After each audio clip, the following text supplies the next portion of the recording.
नमस्कार बालमित्रांनो, आज आपण इयत्ता दुसरी मधील पाठ क्रमांक 7 वडेश बहरला या पाठाचे स्पष्टीकरण पाहणार आहोत। तर सर्व मुलांनी पान क्रमांक 16 वरती यायचंय। सर्वांनी पुस्तकं काढा आणि पान क्रमांक 16 वरती या आणि चित्र पहा बरं बाळांनो। एकदा काय दिसतंय तुम्हाला चित्रामध्ये? कशाचं चित्र आहे? कोणतं झाड दिसतंय आणि कोणकोणते पक्षी तुम्हाला त्या झाडावर बसलेले दिसतायत पहा बरं। आणि त्या लोंबलेल्या काय आहेत त्या झाडाच्या, या सगळ्याबद्दल आपण ह्या पाठ वाचल्यानंतर माहिती मिळणार आहे।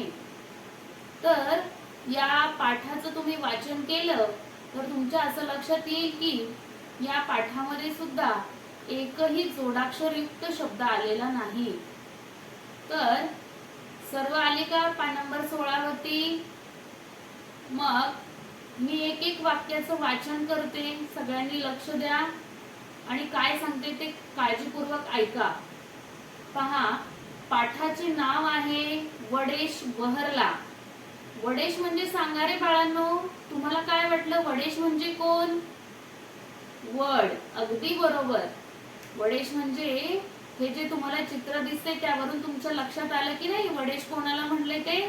तर वडाच्या झाडाला म्हटले। पहा, हुशार आहे ना तुम्ही सर्व। तर बहरला म्हणजे काय? तर फुलला। बहरला म्हणजे काय? फुलला। आता वडेश फुलला म्हणजे वडाचं झाड फुललंय असा या पाठाच्या नावाचा अर्थ होतो। पहा, तर सगळ्यांनी बोट ठेवा बरं। पहा, पहिलं वाक्य त्यांनी असं दिलंय की चिंचपूर नावाचे गाव होते। पहिल्याच वाक्यावरती आपल्याला एक असा प्रश्न येईल की गावाचे नाव काय होते? तर गावाचे नाव होते चिंचपूर, बरोबर की नाही? गावाजवळ ओढा होता, तिथे एक झाड होते आणि त्या झाडाचे नाव होते वडेश। वडेश उंच उंच वाढला होता, जणू काही आभाळाला भिडला होता। आजूबाजूला खूप खूप पसरला होता। फांदी फांदीवर पानेच पाने होती, पाने हिरवीगार होती। झाडाखाली थंडगार सावलीत बसायला फारच मजा यायची। झाडावर चिमणी, कावळा, खारुताई, मैना, राघू यायचे, किलबिल करत बोलायचे, गोड गाणी गायचे। वडेशला पाखरांची भाषा समजायची। तो पानांची सळसळ करून बोलायचा आणि फडफड करून रागवायचा। तर आता या परिच्छेदामध्ये पहा, तुम्हाला बरेचसे शब्द आले ज्याचा समानार्थी शब्द सांगता येईल तुम्हाला। ओढा, बघा, गावाजवळ ओढा होता। गाव, गाव म्हणजे ग्राम, खेडे। नंतर गावाजवळ ओढा होता, या वाक्यात सुद्धा ओढा, ओढा या शब्दाचा समानार्थी शब्द काय होईल? ओहोळ।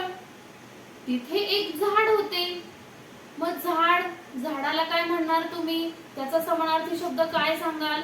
झाड म्हणजे वृक्ष, तरू, हो की नाही?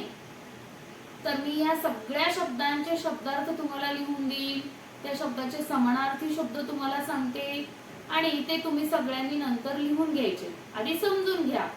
आणि त्या झाडाचं नाव काय सांगितलंय पाठामध्ये? झाडाचं नाव काय आलेलं आहे? तर वडेश। वडेश उंच उंच वाढला होता।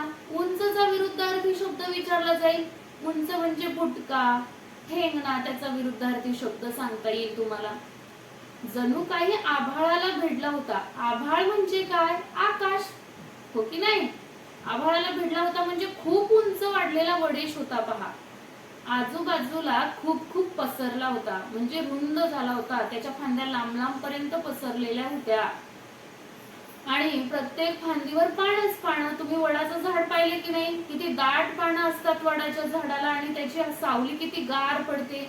इथे दाट पानं असल्यामुळे ऊन त्याच्यातून खाली येऊ शकत नाही, म्हणजे आपोआपच काय होणार आहे? त्या झाडाची गर्द अशी सावली खाली पडल।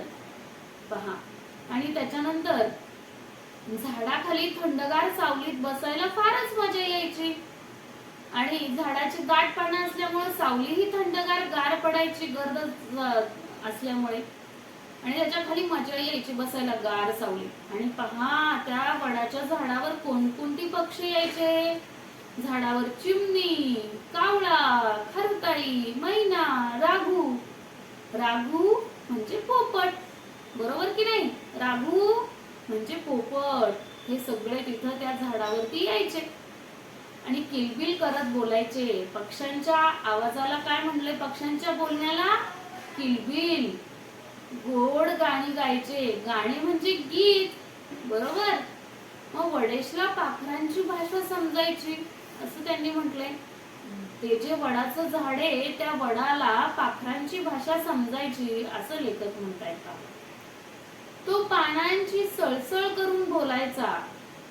जेव्हा वारं सुटतं तुम्ही पाहता ना पानं हलतात झाडाची, लेखकांनी असं म्हटलंय की पानांची सळसळ करून तो बोलायचा आणि फडफड करून रागवायचा. पहिल्या परिच्छेदामध्ये तुम्हाला सगळ्यांना समजलं का. कोणता प्रश्न आहे का आणखी. मी प्रत्येक ओळीवरती एक प्रश्न विचारणार आहे आणि तुम्ही सुद्धा मला सांगणार आहेत की कोणते प्रश्न तयार करता येतील. पाखरांना पिले होती. दुसऱ्या परिच्छेदाकडे या आणि सर्वांनी बोट ठेवा. पाखरू, पाखरू म्हणजे पक्षी. पाखरांना पिले होती. मग त्यांनी पाखरांच्या पिलांची नावं सुद्धा सांगितलीत. बोट ठेवा. चिमणीचं पिलू होते चिनू, कावळिणीचे पिलू होते कानू, पोपटाचे पिलू होते पिनू. पिली लपाछपी खेळत. तुम्ही लपाछपी खेळता की नाही. त्याप्रमाणे ते पिलं त्या झाडावर काय करायची, लपाछपी खेळायची. चित्रात तुम्ही पाहिले, बरोबर की नाही. पारंबी पकडून झोके घेत. झोका म्हणजे हिंदोळा, झुला. खूप दंगा करत दुपारी वडेची झोप मोडायची. पक्षी काय करायचे, झाडावर खूप दंगा करायचे, मस्ती करायचे, मजा करायचे, लपाछपी खेळायचे. त्यांच्या चिवचिवाटामध्ये ते बोलायचे एकमेकांशी आणि त्यामुळे काय व्हायची, वडेची झोप मोडायची आणि तो वैतागून जायचा. वैतागायचं म्हणजे रागवायचा. तो पिलांना रागवायचा. पिलांना सांगायचा, उडा उंच भूर भूर, जा खूप दूर दूर, करता खूप कटकट, निघा इथून झटपट. पहा, वडेश त्या पिलांशी बोलायचा आणि त्यांना म्हणायचा, उडा उंच भूर भूर, जा खूप दूर दूर, करता खूप कटकट, निघा इथून झटपट. का बरं असं म्हणायचा. का तर त्याची दुपारची झोप त्यांच्या त्या बोलण्यानं आणि त्यांच्या त्या खेळण्यानं मोडायची म्हणून त्यांना तो तसं म्हणायचा. पुढे पहा काय म्हटलंय.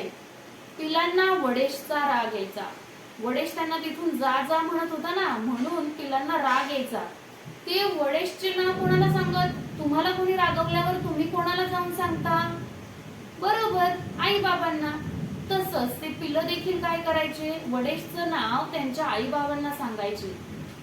नेहमी नेहमी पिलांचे बोलणे ऐकून पाखरांना वडेशचा राग आला. पाखरं म्हणजे पक्ष्यांना. ते जे पक्षी होते, कोणती कोणती पक्षी होते सांगितले, सांगा बघू. चिमणी, कावळा, खारुताई, मैना, राघू. हे जे पक्षी होते त्यांच्या पिलांनी त्यांच्या जवळ काय केली, वडेशची तक्रार केली आणि त्यामुळे त्या पाखरांना सुद्धा काय झालं, वडेशचा राग आला. अचानक पाखरे, त्या झाडावर असणारी ती सगळी पाखरं काय झाली, दूर निघून गेली. आणि इथे कोणी बोलायला नाही, कोणी खेळायला नाही. आता काय करावे, आता काय करावे. याच्यानंतर कोणतं विरामचिन्ह वापरले, वाक्यात काय विचारलंय सांगा बघू. प्रश्न विचारलाय आणि म्हणून त्या वाक्याच्या शेवटी काय आलंय, प्रश्नचिन्ह वापरले. वडेशला एकटे एकटे वाटू लागले. त्यामुळं काय झालं, पाखरं तिथून निघून गेली, पिलं निघून गेली. आता बोलायला कुणी नाही, खेळायला कुणी नाही झाडावरती. आता काय करावे बरे. वडेशला खूप एकटं एकटं वाटू लागलं. आणि नंतर पहा, हिवाळा संपला, ऊन तापू लागले, फांदीवर तांबूस कोवळे अंकुर दिसू लागले. झाडाची पानगळ झाल्याच्या नंतर पुन्हा नव्याने जी पानं येतात आणि त्या पानांचा रंग कोणता असतो, कोवळी कोवळी जे तांबूस रंगाची पानं त्या ह्याच्यावर दिसू लागली, नवीन अंकुर दिसू लागले, ते हळूहळू मोठे झाले. मग पोपटी होत गेली. मग पोपटी होत गेली. कोवळी तांबूस पानं काय झाली, नंतर त्यांचा रंग पोपटी होत गेला. कोवळी पाने दिसू लागली, पाने हिरवीगार झाली, फांदी फांदीवर हिरवे हिरवे ठिपके दिसू लागले. प्रत्येक फांद्याला जे हिरवे पानं आले, कोवळी पानं, त्याचा नंतर रंग हिरवट होत गेला आणि जणू काही काय झालं, हिरवीगार झाली सगळी पानं आणि फांदी फांदीवर हिरवे हिरवे ठिपके दिसू लागले. ते हळूहळू लालसर झाले. मग ते फळे लाल चुटूक झाली. जे तुम्ही पाहिले का वडाच्या झाडाला लाल लाल चुटूक अशी फळं लागलेली? हो, पाहिलीत ना? ठीक आहे. याच्यानंतर मी तुम्हाला कोवळी पानं दाखवणार आहे आणि हिरवीगार झालेली पानं, वडेचे फळं तुम्हाला पाहायला मी दाखवणार आहे. पहा, ते लालसर होऊ लागली ती फळं. मग ते फळे लाल चुटूक झाली. जाता येता पाखरांना फळे दिसू लागली. पक्षी उडत जात असतील की नाही झाडावरून आजूबाजूनं, तेव्हा त्यांना ते काय, वडेशला लागलेली लाल लाल चुटूक फळं दिसायला लागली. आणि जाता येता पाखरं काय करू लागली, शीळ घालून वडेशला हाका मारू लागली. शीळ म्हणजे काय, शिट्टी वाजवून सांगतात. शीळ घालणे म्हणजे आवाज देऊन वडेशला हाका मारू लागली. वडेशला पाखरांची ओढ होतीच. तोही एकटा थांबून थांबून आता कंटाळा होता. त्यालाही फार एकटं एकटं वाटू लागलं होतं आणि वडेश त्यांची वाटच पाहत होता आणि त्यांची ओढ त्याला होतीच. आणि पाखरही त्याला शीळ घालून वडेशला हाका मारत होती. वडेशचा आता रुसवा संपला होता. तो पाखरांना बोलावू लागला. आता तो वडेश आधी त्यांना जा जा म्हणत होता आणि आता काय करतोय तो वडेश, त्यांना बोलावत आहे. या रे या, सारे या, चटकन या, पटकन या, लाल लाल फळे खाऊन जा, असं वडेश त्या पाखरांना बोलवू लागला. तुम्ही या, सगळेजण या, पटकन या, चटकन या आणि हे झाडाला लागलेली लाल लाल चुटूक फळे खाऊन जा, असं वडेश म्हणत होता. यानंतर पुढं वडेशने असं बोलवल्यावर सर्व पाखरे बोलू लागली. पाखरे काय बोलू लागलीत पहा वडेशला, येतो येतो, पटकन येतो, हसत नाचत चटकन येतो, गाणी गात गात येतो आणि लाल लाल फळे खातो. पाखरं पहा काय म्हणायला लागली, येतो येतो, पटकन येतो, हसत नाचत चटकन येतो, गाणी गात गात येतो आणि लाल लाल फळे खातो. पाखरे वडेश जवळ आली, नवी घरटी बांधली, वडेश जवळ राहू लागली.